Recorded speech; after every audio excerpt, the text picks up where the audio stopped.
Jika Anda tinggal di sebuah kota pesisir, kemungkinan besar kota tempat Anda tinggal memiliki masjid bernama Masjid Cheng Ho atau Masjid Laksamana Cheng Ho.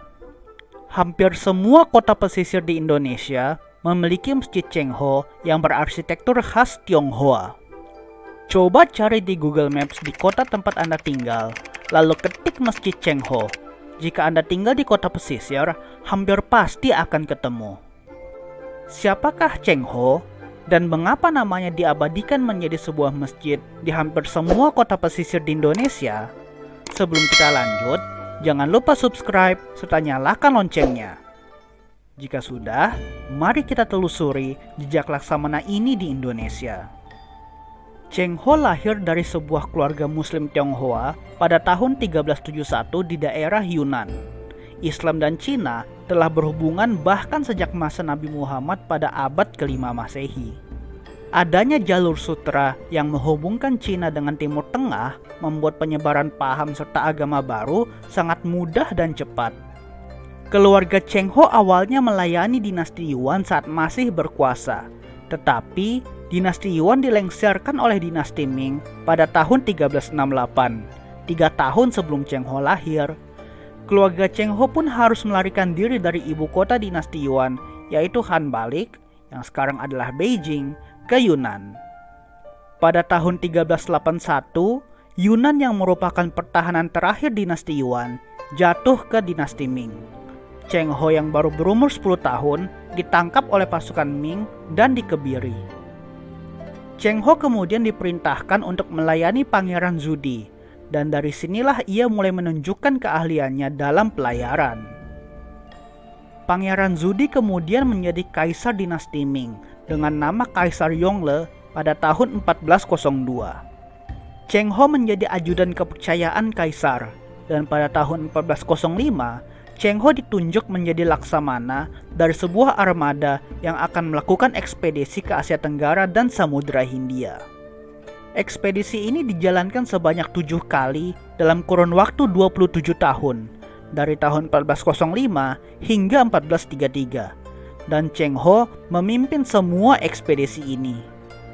Armada yang dipimpin Cheng Ho terdiri dari ratusan kapal, di mana kapal yang paling besar bahkan dapat memuat hewan besar seperti gajah dan jerapah. Armada Cheng Ho tiba di Kesultanan Samudra Pasai pada tahun 1405, menjalin hubungan diplomatik dan ekonomi dengan Sultan Zainal Abidin Bahyan Shah. Kemudian pada tahun 1407, armada Cheng Ho tiba di Palembang, menumpas para bajak laut Hokkien di sana dan membentuk masyarakat Muslim Tionghoa pertama di Nusantara. Di Jawa, yang dulu pernah diserang pada masa dinasti Yuan di bawah Kublai Khan, Cheng Ho sebagai utusan dinasti Ming kini menjalin hubungan bilateral yang baik dengan kerajaan Majapahit. Cheng Ho mengunjungi kota-kota pelabuhan besar di Jawa seperti Surabaya dan Semarang. Bahkan, pengaruh Cheng Ho sampai di kota-kota pedalaman Jawa seperti Purbalingga dan Jember, yang notabene jauh dari pesisir.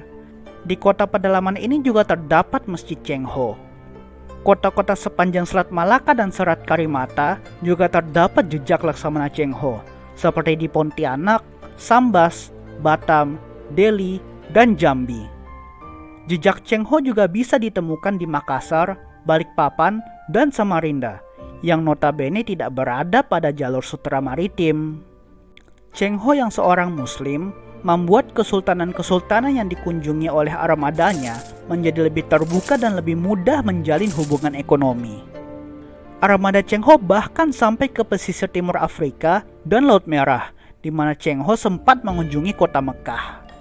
Ekspedisi ini membuat Cina di bawah dinasti Ming sangat disegani oleh semua kerajaan di Asia Tenggara, India, Timur Tengah, dan Afrika Timur. Akan tetapi, setelah Kaisar Yongle turun tahta, kaisar penggantinya tidak tertarik dengan ekspedisi maritim dan mengalihkan kas kekaisaran untuk membangun tembok untuk melindungi daratan Cina dari serangan para perampok dari Asia Tengah. Tembok ini yang kini kita kenal sebagai Tembok Besar Cina.